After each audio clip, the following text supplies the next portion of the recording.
E a premissa maior que eu defendo é, no fundo, que se desembale menos e se descasque mais. Este é o Vitamina P. Vamos lá?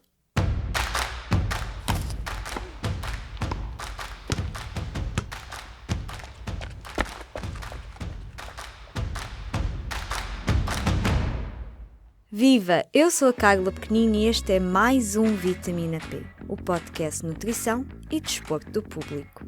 Neste episódio começamos uma nova série sobre diferentes dietas que se têm tornado bastante populares nos últimos anos. Não estamos a procurar dietas para perda de peso, mas diferentes formas de comer que têm ganho fama porque prometem mais saúde e mais energia. Começamos com a chamada alimentação paleo e as pessoas que decidiram erradicar os cereais, os laticínios e o açúcar processado das suas vidas. São vistos como pessoas que imitam a forma de comer da pré-história, mais precisamente do período paleolítico. É mesmo assim? Para nos ajudar, convidamos a nutricionista Ana Pabla, que segue uma alimentação com princípios da dieta paleo, evitando restrições excessivas. Em Portugal, a Ana representa o grupo Paleo Descomplicado e ajudou a escrever o livro Paleo 21 e por isso vai nos ajudar a desmontar algumas das ideias por detrás desta forma de comer. Em que consiste a dieta paleo? O conceito paleo deriva do termo paleolítico e diz respeito ao período histórico que antecede a agricultura. Portanto, basicamente consiste numa alimentação baseada em alimentos que a natureza oferece e aqui temos como, por exemplo, as proteínas de elevado valor biológico, como carnes, peixes, ovos.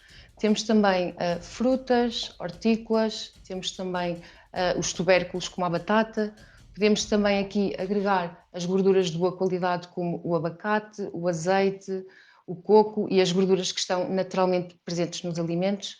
Portanto, no fundo é um modelo alimentar que consegue suprimir todas as necessidades nutricionais que nós temos. E a premissa maior que eu defendo é, no fundo, que se desembale menos e se descasque mais. No fundo, comida mais natural, que seja confeccionada em casa e menos coisas de pacote, menos... Exatamente, menos coisas processadas, embaladas com rótulos, por exemplo, com ingredientes extensos, que muitas vezes nós nem sequer conseguimos perceber o que é aquilo. Portanto, é voltarmos às origens, aquilo que a terra oferece. Portanto, o mais simples possível. Alimentos in natura. A Ana defende que há alguns benefícios mais concretos. O que é que se ganha com a dieta paleo? Há uma diminuição da inflamação crónica de baixo grau, que sabemos hoje que é um dos gatilhos principais das doenças modernas, como cancros, doenças degenerativas, autoimunes. Portanto, também há aqui uma melhoria do mecanismo natural de fome-saciedade, o que leva a uma supressão natural do apetite e que, em última instância, poderá também levar à perda de peso. Porquê é que isto acontece? Ou seja, no fundo a ideia é estamos a comer menos coisas com ingredientes que não conhecemos, rótulos muito extensos. O que é que ganhamos em evitar esses alimentos? Portanto, os apelos que nós temos muitas vezes desajustados prendem-se justamente com opções que o corpo não reconhece, com ingredientes estranhos. Isso faz com que em termos hormonais esse tipo de opções acabem por nos destabilizar. E quando nós limpamos e fazemos uma alimentação mais natural, mais intuitiva, isto acaba por se refletir nestes mecanismos fisiológicos e acabamos por também ter um outro tipo de apelo e necessidade. Estava-me a lembrar que há uns tempos que li um artigo que notava que um dos problemas dos alimentos criados, manufaturados, muito processados, é que têm grandes quantidades de açúcar, grandes quantidades de gordura e grandes quantidades de sal, às vezes ao mesmo tempo, que é algo que não existe na natureza. Este argumento Exatamente. faz sentido? Faz absoluto sentido. Se nós tentarmos procurar na natureza, de facto não existe um alimento que seja ao mesmo tempo rico em gordura e rico em hidratos de carbono. Isto é uma criação da indústria alimentar. Porquê? Por causa da questão da palatabilidade, porque são macronutrientes que, quando combinados, eles são tão viciantes, que levam o consumidor a um retorno ao consumo desses alimentos embalados e que depois, em termos de densidade nutricional, é zero. E lá está, entramos nestes desequilíbrios hormonais que justamente nos levam a comportamentos desajustados. Por isso é que nós hoje assistimos à pandemia da obesidade. Quais é que são algumas ideias erradas sobre o estilo de vida paleo? Eu acho que, primeiro, a grande ideia errada associada a este conceito é a ideia de restrição. As pessoas têm a ideia que ser paleo ou ter um modelo alimentar dentro deste conceito é não poder comer, ou está associado para pessoas que têm intolerâncias, ou pessoas que só querem perder peso, ou pessoas que têm doenças. Não, este modelo é um modelo que funciona para todas as pessoas, para qualquer ser humano. Portanto, esta é a primeira ideia errada. Depois há também uma ideia muito comum que eu costumo ouvir e que me costumam perguntar, que é a questão dos alimentos crus. Portanto, não é uma alimentação assente no carnivorismo, isto é um outro conceito, até porque na altura do Paleolítico houve o grande advento que foi a descoberta do fogo, não é? E isso permitiu com que a confecção dos alimentos os tornasse mais nutricionalmente biodisponíveis, não é? Isso teve depois impactos também na nossa evolução. Portanto, isto é uma segunda premissa errada. Outra premissa é que é uma dieta restritiva em hidratos de carbono. Isto também não é verdade. O que é que acontece? Por ser portanto, uma abordagem mais natural, é naturalmente mais pobre em açúcares refinados, em açúcares processados, mas não exclui os hidratos de carbono que estão naturalmente presentes nos alimentos, como por exemplo as frutas. Qual é que é a vantagem em utilizar uma farinha de amêndoa em vez de uma farinha de trigo, que é a mais conhecida? Qual é a diferença? Uma sacia menos do que a outra e uma tem menos interesse nutricional do que a outra, porque uma inflama, que é de trigo, porque tem o glúten e faz com que fisiologicamente temos um comportamento metabólico que dispara a nossa insulina, okay? Enquanto na outra é portanto, uma farinha mais equilibrada em termos nutricionais, portanto não tem ingredientes pró-inflamatórios e que acaba por estabilizar a nossa saciedade porque não dá picos de insulina. Um dos pilares da dieta paleo, como Ana explicou, é a ideia de que o trigo pode causar inflamação. No entanto, vale notar que os estudos mais extensos nesta área ainda não encontraram uma ligação clara entre o consumo de glúten e a inflamação. A verdade é que a dieta humana inclui muitos alimentos diferentes que são consumidos em conjunto, e depois há outros fatores do estilo de vida que também influenciam a inflamação, como por exemplo o stress.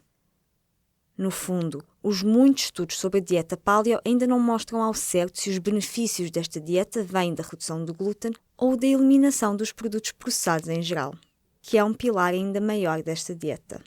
E uma das grandes dificuldades do estilo paleo. Se ainda não é assinante do Público, do que é que está à espera? Temos um desconto exclusivo para quem ouve os nossos podcasts. Em público.pt/assinaturas, basta inserir o código POD10, POD10, para ter 10% de desconto numa assinatura do Público. O código é válido para novas assinaturas ou assinaturas expiradas há mais de 90 dias. O Público fica no ouvido.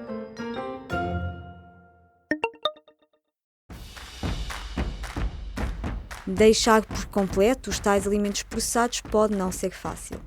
A Ana partilhou-nos algumas dificuldades de quem começa esta dieta. Eu acho que, no fundo, a desinformação. É como eu estava a dizer há bocadinho, nós nunca antes falamos tanto em saúde, em nutrição, mas também nunca antes tivemos índices de obesidade e problemas relacionados ao estilo de vida como os atualmente. Portanto, eu acho que é importante as pessoas fazerem uma triagem com qualidade da informação que existe, não é? E poderem realmente experimentar com segurança este modelo sem essas premissas muitas vezes que não fazem sentido e que não fazem parte do conceito. Outra questão também ainda é a oferta do mercado. Okay? Nós ainda temos uma oferta no mercado, embora já se comece a perceber que existe uma alteração, como há uma alteração na tendência do consumidor, as empresas acabam por ter que se ajustar e mesmo a indústria, ainda percebemos que existe uma escassez de alternativas ao modelo convencional e proposto pela indústria alimentar e, portanto, às vezes isso pode ser um obstáculo se as pessoas vão a uma padaria e ainda não têm uma opção portanto, mais equilibrada, mais saudável. Tenho aqui uma questão. Começou aqui a falar da oferta alimentar nos supermercados e isto vê-se com todos os estilos alimentares. Quando há uma certa procura, começa a haver essa oferta e já há muitas bolachas, muitos pães, muitas refeições pré-preparadas, sobremesas que às vezes dizem que são ideais para o estilo de vida ou para um regime alimentar paleo. Estes produtos são bons? Devemos ter cuidado com eles? Devemos sempre ter o ponto de vista crítico e ler os rótulos. Às vezes o facto de ser isento de glúten não significa que é saudável. Pode ter da mesma gorduras hidrogenadas ou gorduras vegetais, pode ter na mesma açúcares, escondido sob a forma de outros ingredientes, né?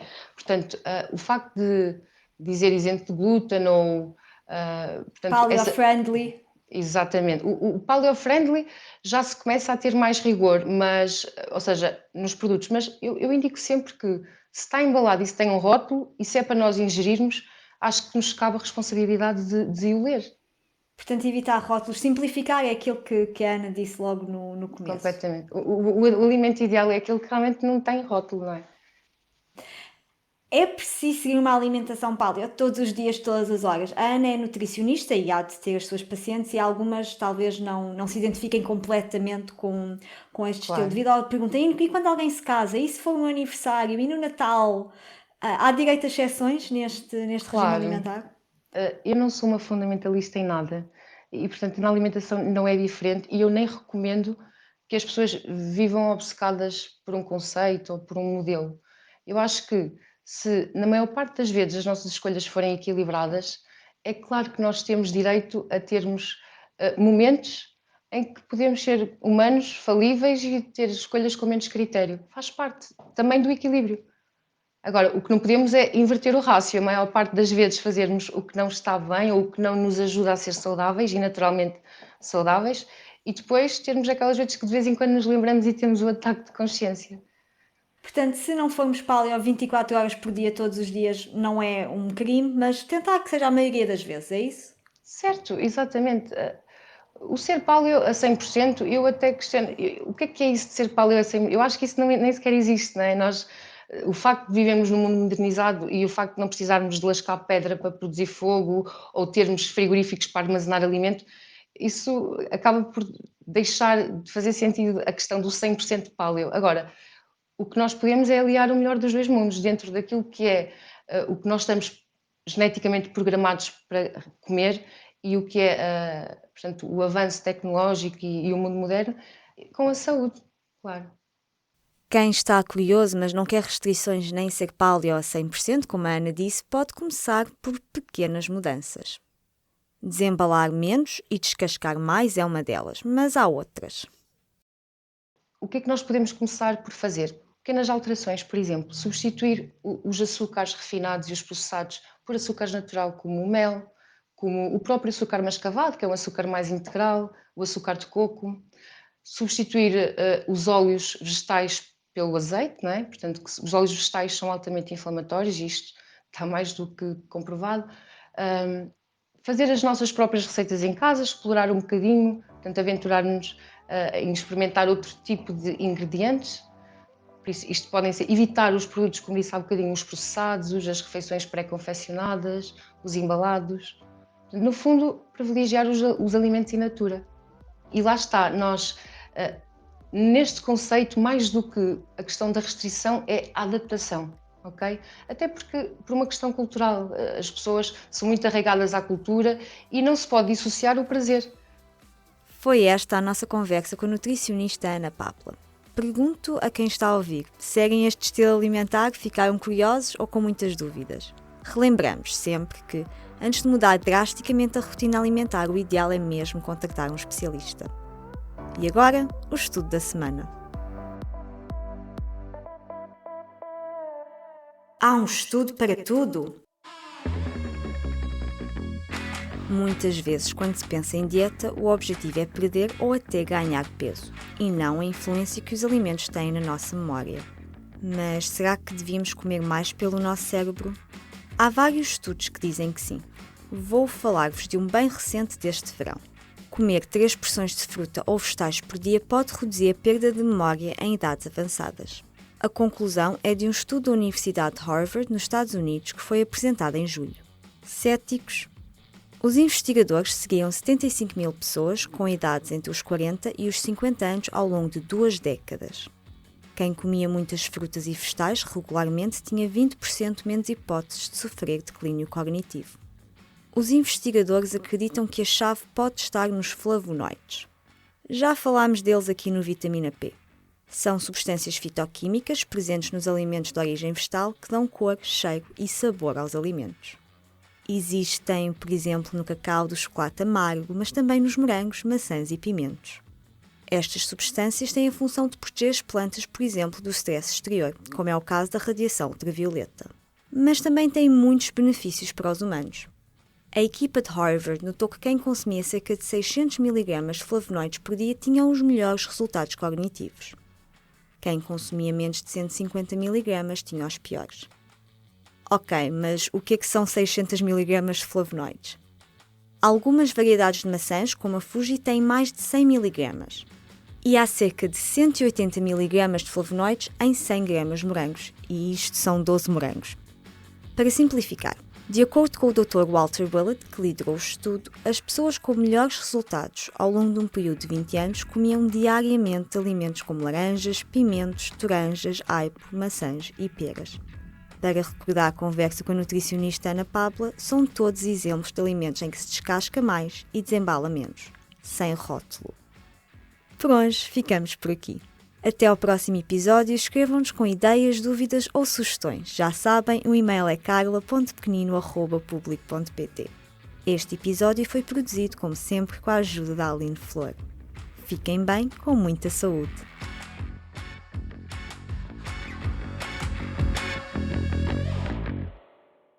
O público fica no ouvido.